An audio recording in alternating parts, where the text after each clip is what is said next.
আজ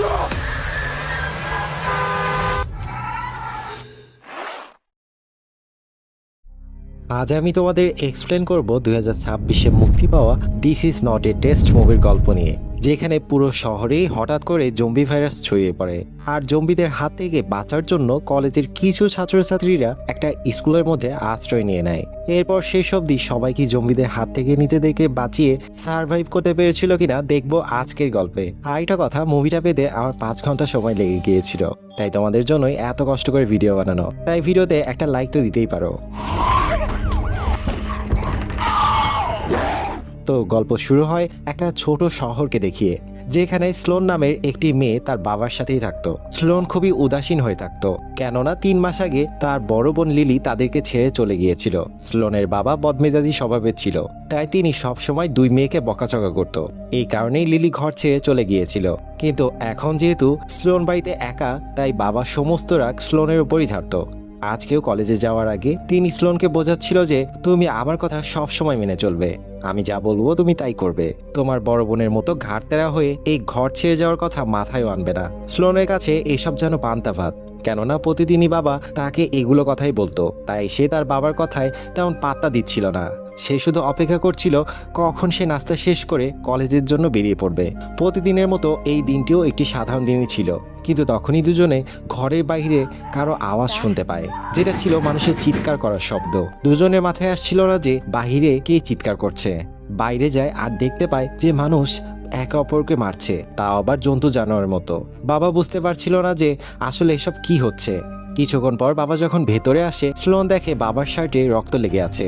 তাই সে বাহিরে যায় যে কি হয়েছে দেখতে, আর দেখে বাহিরে প্রত্যেকটা মানুষ ছুটোছুটি করছে, একে অন্যকে কামড় দিচ্ছে। তখনই তার সামনে পাশের বাড়ির একজন প্রতিবেশী আসে, আর সে রক্তাক্ত অবস্থায় স্লোনকে খুব মনোযোগ দিয়ে দেখছিল। ধীরে ধীরে সে তার কাছে আসতে শুরু করে, তাই বাবা দ্রুত স্লোনকে টেনে ভেতরে নিয়ে আসে আর দরজা বন্ধ করে দেয়। কিন্তু জম্বি মহিলা দরজা ভেঙে ফেলার চেষ্টা করছিল। বাবা বুঝতে পারে হয়তো এই মানুষগুলো এখন আর স্বাভাবিক নেই। আসলে এই শহরে একটি ভাইরাস ছড়িয়ে পড়েছিল, আর যারা এই ভাইরাসের কবলে পড়েছিল তারা জম্বি হয়ে যাচ্ছিল, এবং তারা বেঁচে থাকা মানুষদের হয় মেরে ফেলছিল অথবা তাদের জম্বি বানিয়ে দিচ্ছিল। স্লোনের বাবা তাকে বলে তুমি নিচে বেসমেন্টে চলে যাও। স্লোন বুঝতে পারছিল না যে এসব কি হচ্ছে। তখনই সেই মহিলা তাদের জানালা ভেঙে ভেতরে ঢুকে পড়ে। স্লোন যেহেতু জানালার কাছেই ছিল, তাই জম্বি মহিলা তার দিকে আসতে শুরু করে। তাই বাবা সেই মহিলার ওপর ঝাঁপিয়ে পড়ে আর একটা কাঁচের টুকরো দিয়ে তাকে মেরে ফেলে। স্লোন চোখের সামনে এই সব কিছু দেখে বিশ্বাস করতে পারছিল না যে এসব কি হচ্ছে। তখন সে দেখে তার বাবার হাতেও কেউ কামড়ে দিয়েছে, তাই সে দ্রুত বাড়ি থেকে বেরিয়ে পড়ে। বাবা চিৎকার করে তাকে বাহিরে যেতে বারণ করে, কিন্তু বাবার কথায় সে একদম পাত্তা দেয় না। কিন্তু সে বুঝে উঠতে পারছিল না যে এখন সে কোথায় যাবে। এদিকে পুরো শহরে সবাই জম্বি হয়ে গিয়েছে, আর তারা স্লোনকে দেখে তার পিছু করতে শুরু করে। বাবার বাড়ি থেকে বেরোনোর পর স্লোন তার কলেজের দিকেই ছুটছিল, কারণ তার মনে হয়েছিল যে হয়তো সে তার কলেজে নিরাপদ থাকতে পারবে, কেননা তার কলেজ লোকালয় থেকে একটু দূরে ছিল। কিন্তু কলেজ পর্যন্ত পৌঁছানোর রাস্তা তার জন্য একদমই সহজ ছিল না, কারণ পুরো শহরেই ততক্ষণে জম্বি ভাইরাস ছড়িয়ে পড়েছিল, আর প্রত্যেকটা মানুষ একে অন্যকে মেরে ফেলছিল আর তাদের কাঁচা চিবিয়ে খাচ্ছিল। কোনোভাবে স্লোন দৌড়াতে দৌড়াতে একটি বাড়ির কাছে যায়, আর সেখানে তার দেখা হয় ক্যারি আর রিজের সাথে। এই দুজনও তার ক্লাসমেট ছিল। রিজ আগে থেকেই স্লোনকে পছন্দ করত, যেটা স্লোনও কিছুটা বুঝতে পারত। স্লোনের মতো এই দুজনও নিজেদের প্রাণ বাঁচানোর জন্য নিরাপদ জায়গা খুঁজছিল। তাই এবার 3 জন সামনের দিকে ছুটে এগিয়ে যেতে শুরু করে, আর পথে তাদের নজর পড়ে গ্রেস আর তার বোন ট্রেসের ওপর, যারা কিনা তাদের মা জেনিফার মিলে একসাথে বাঁচার জন্য লড়াই করছিল। এরপর সবাই সিদ্ধান্ত নেয় যে তারা একসাথে থাকবে, তাই এবার সবাই সামনে এগিয়ে যেতে শুরু করে। কিন্তু জম্বিরা তাদের উপর হামলা করার চেষ্টা করে। এরপর জম্বিদের সাথে লড়াই করে সবাই একটি বাড়িতে ঢুকে পড়ে। ক্যারি নিজেকে সবার সামনে লিডার মনে করছিল। সে সবাইকে বলে আমাদের নিচের রুমে থাকা উচিত, কেননা যদি আমরা কাউকে এদিকে আসতে দেখি তাহলে যেন আমরা দ্রুত এই বাড়ি থেকে পালিয়ে যেতে পারি। কিন্তু জেনিফার সবাইকে বুঝিয়ে বলে আমরা যদি ওপরের রুমে থাকি তখন কেউ নিচ থেকে আসছে কিনা এটা আমরা সহজেই দেখতে পারবো, আর তখনই আমরা ওপরের জানালা দিয়ে লাফিয়ে বাইরে বেরিয়ে যেতে পারবো।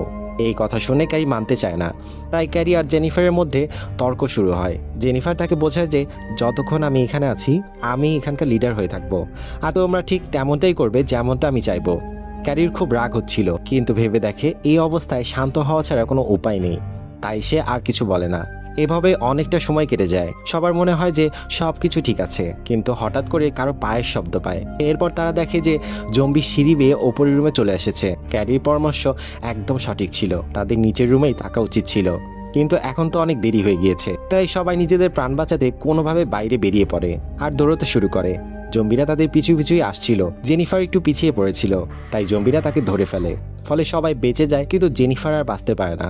আর গ্রেস ও ট্রেস নিজেদের চোখের সামনে মাকে মরতে দেখে ভীষণ কষ্ট পায়, কিন্তু এই বেচারারা করবেই বাকি। এরই মধ্যে যখন জেনিফারও জম্বি হয়ে যায়, তখন সে স্লোনের ওপর হামলা করে। স্লোন নিজেকে বাঁচানোর অনেক চেষ্টা করছিল। রিচ যেহেতু স্লোনকে পছন্দ করত, তাই দৌড়ে এসে একটা লাঠি দিয়ে জেনিফারকে মেরে ফেলে। ফলে জেনিফারের রক্ত স্লোনের উপর পড়ে যায়, কিন্তু তখন সবার মনে হচ্ছিল যে হয়তো জেনিফার স্লোনকে কামড়ে দিয়েছে, আর কিছুক্ষণের মধ্যেই স্লোনও জম্বি হয়ে যাবে। কিন্তু স্লোন সবাইকে বিশ্বাস করিয়ে দেয় যে সে ইনফেক্টেড নয়। রিচ জেনিফারকে মেরেছে, তাই তার রক্ত তার গায়ে লেগেছে। এতে সবাই বিশ্বাস করে নেয়। এরপর সবাই এগিয়ে যেতে শুরু করে, আর এইভাবে একদিন কেটে যায়। আর সবাই এখন কলেজে আশ্রয় নিয়েছে, কিন্তু তাদের মনে হয় যে তারা ছাড়াও এখানে কেউ আছে। তাই তারা পার্কিং চেক করে আর দেখে পার্কিং এর কাছে মাত্র একটি গাড়ি পার্ক করা আছে, অর্থাৎ তাদের ছাড়াও এখানে আরো একজন মানুষ থাকতে পারে। ক্যারি ছিল এখানকার সবার মধ্যে সবচেয়ে বেশি সাহসী, এই জন্য সে নিজেকে সবার লিডার ভাবত। সে সব জায়গা চেক করে, কিন্তু কাউকেই খুঁজে পায় না। তাই ক্যারি আর তার বন্ধুরা মিলে কলেজের প্রতিটি জানালা দরজা বন্ধ করে দিতে শুরু করে, যেন বাইরের জম্বি ভেতরে আসতে না পারে। এরপর সবাই রেডিও অন করলে জানতে পারে শহরের অবস্থা খুবই খারাপ। জম্বি ভাইরাস ছড়িয়ে হাতে গোনা কিছু মানুষ নিজেদের জীবন বাঁচিয়ে সার্ভাইভ করছে। এরপর চেক করলে দেখে তাদের কাছে খাবার দাবার করার মতো কিছু খাবার আছে, কিন্তু কথা হলো বাহিরে খাবার আনতে গেলে তো তাদেরকে মরতে হবে। তাই এখন তাদের গভর্নমেন্টের পরবর্তী মেসেজ পর্যন্ত অপেক্ষা করতে হবে এবং খেয়াল রাখতে হবে যে জম্বিরা যেন ভেতরে আসতে না পারে। এরপর সবাই জানালা দিয়ে উকি মেরে দেখতে পায় বাহিরে একটা নয়, দুটো নয়, বরং কয়েক হাজার জম্বি আছে। যদি তার একটা ভুল করে, তবে সবাইকে যন্ত্রণাদায়ক ও ভয়ানক মৃত্যুর মুখোমুখি হতে হবে। ক্যারি সবাইকে বোঝায় যে কেউ কোনো ভুল করবে না, কিন্তু ট্রেসের ক্যারির ওপর খুব রাগ হচ্ছিল, কারণ তার মনে হচ্ছিল যে তার মায়ের মৃত্যু ক্যারির জন্য হয়েছে। গ্রেস ট্রেসকে বোঝায় যে আমাদের এখন লড়াই করা একদম উচিত হবে না, কারণ ভাইরাসে আক্রান্ত মানুষের সংখ্যা অনেক, আর আমরা সংখ্যায় খুবই নগণ্য। কোনোভাবে পরিস্থিতি শান্ত হয়, আর সেই রাতে সবাই যে যার মতো ঘুমিয়ে পড়ে। স্লোন ঘুমিয়ে ঘুমিয়ে তার বড় বোন লিলির কথা মনে করছিল, আর তার মনে পড়ে কিভাবে শেষবার তাকে বাঁচানোর চক্করে লিলি তার বাবার সাথে ঝগড়া হয়েছিল। আর এই ঝগড়াকেই কেন্দ্র করে লিলি ঘর ছেড়ে চলে গিয়েছিল, এবং তখন থেকে এখন পর্যন্ত সে নিজের বোনকে খুঁজতে চেষ্টা চালিয়ে যাচ্ছিল। সে চাইতো আরও একবার সে আর তার বোন তার সাথেই থাকুক। তখনই স্লোনের চোখ খুলে যায়, কিন্তু তার খুব অদ্ভুত লাগছিল, কেননা তার মনে হচ্ছিল পেছনে একটি ছায়া আছে। সে সবাইকে বলে যে এখানে একটি ছায়া আছে। সবাই চেক করে দেখে, কিন্তু সেখানে কাউকেই খুঁজে পায় না। এতে করে সবার মনে হয় যে হয়তো স্লোন ভুল ভেবেছে। রিচ স্লোনকে বোঝায় তুমি চিন্তা করছো, এই জন্যই এমনটা হচ্ছে, সব কিছু ঠিক হয়ে যাবে, একদম চিন্তা করবে না। এভাবে আরেকটি দিন পার হয়ে যায়, কিন্তু পরের দিনও স্লোনের সাথে তেমনই হয়। তার মনে হয় যে এখানে কেউ আছে যে তাদের উপর নজর রাখছে। স্লোন সিদ্ধান্ত নেয় যে তাকে খুঁজে বের করবেই। এরপর সে হলের দিকে যায়, আর ফাইনালি সে একজন ব্যক্তিকে দেখতে পায়। এরপর দৌড়ে এসে সবাইকে এই ব্যাপারে বলে। এবার সবাই স্লোনের কথা বিশ্বাস করে। তারা কলেজ চেক করে, আর শেষ পর্যন্ত তারা একটি আলমারিতে তাদের প্রফেসর বক্সটারকে খুঁজে পায়। তার হাতে একটি বন্দুকও আছে, আর এতে করে তারা বুঝে যায় যে প্রফেসর এই কলেজেই লুকিয়েছিল। এরপর সবাই তাকে জিজ্ঞেস করে যে তিনি এখানে কিভাবে এলেন। তো প্রফেসর তাদের বলে তিনি এখানে বেসমেন্টের ভেতর দিয়ে এসেছে। সবাই খুবই অবাক হয়ে যায়, আর মনে প্রশ্ন জাগে এখানে কি এমন দরজা আছে যেটা খোলা আছে, আর কেউ কি ভেতরে আসতে পারবে? কিন্তু ক্যারি সবাইকে বলে এমন কোনো দরজা নেই। তারপর স্লোন প্রফেসরকে জিজ্ঞেস করে যে আপনি প্রতি রাতে আমাদের কেন দেখতেন, আর যদি আপনি জানতেন যে আমরা এখানে আছি, তবে আপনি আমাদের সামনে কেন আসেননি? প্রফেসর বলে আমি ভয় পেয়ে গিয়েছিলাম, তাই সামনে আসিনি, কিন্তু এখন কোনো ব্যাপার না, আমরা সবাই একসাথে আছি। এরপর তিনি গোসল করতে চলে যায়, কিন্তু ক্যারির প্রফেসরের ওপর সন্দেহ হয়, কেননা ইনি কেন আমাদের লুকিয়ে দেখছিলেন। চাইলে তো তিনি আমাদের কাছেও আসতে পারতেন, আমাদের সাথেও থাকতে পারতেন, ইনি কি আমাদের থেকে কিছু লুকাচ্ছেন? আর তখন ক্যারির মনে হয় যে এমন তো নয় যে ওনাকে কোনো জম্বি কামড়ে দিয়েছে, আর এই জন্যই হয়তো আমরা যদি জেনে ফেলি তবে আমরা ওনাকে মেরে ফেলবো বলে আমাদের কাছে আসেনি। এরপর প্রফেসর আসার পর ক্যারি বলে আমাদেরকে আপনার হাত দেখান। আর আপনি কেন নিজের হাত বারবার লুকাচ্ছেন? প্রথমে প্রফেসর রাজি হয় না, কিন্তু ক্যারির জেদ করার পর শেষ পর্যন্ত তিনি সবাইকে নিজের হাত দেখায়।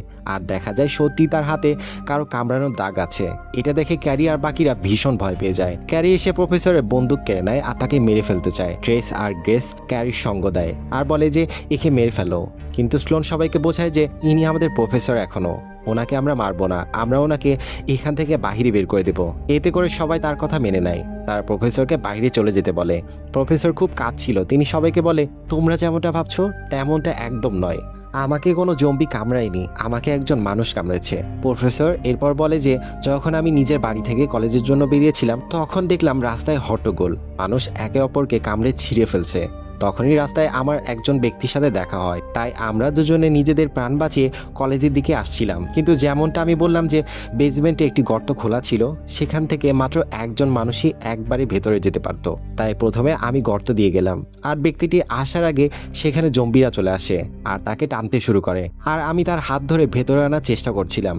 তখনই ব্যক্তিটি ভয়ে আমার হাতে কামড় দিয়ে দেয়, আর আমি তাই বাধ্য হয়ে তাকে ধাক্কা দিয়ে দেই। আর এই ঘটনাই ঘটেছিল। তোমরা বিশ্বাস করো আমাকে কোনো জম্বি কামড়ায়নি, প্লিজ আমার কথা বিশ্বাস করো। প্রফেসর তাদেরকে বিশ্বাস করানোর অনেক চেষ্টা করে, কিন্তু কেউ প্রফেসরের কথা বিশ্বাস করে না। তখন প্রফেসর বলেন ঠিক আছে আমি চলে যাচ্ছি, তবে এসে দরজা খুলে দাও, আমার হাত ব্যথা করছে।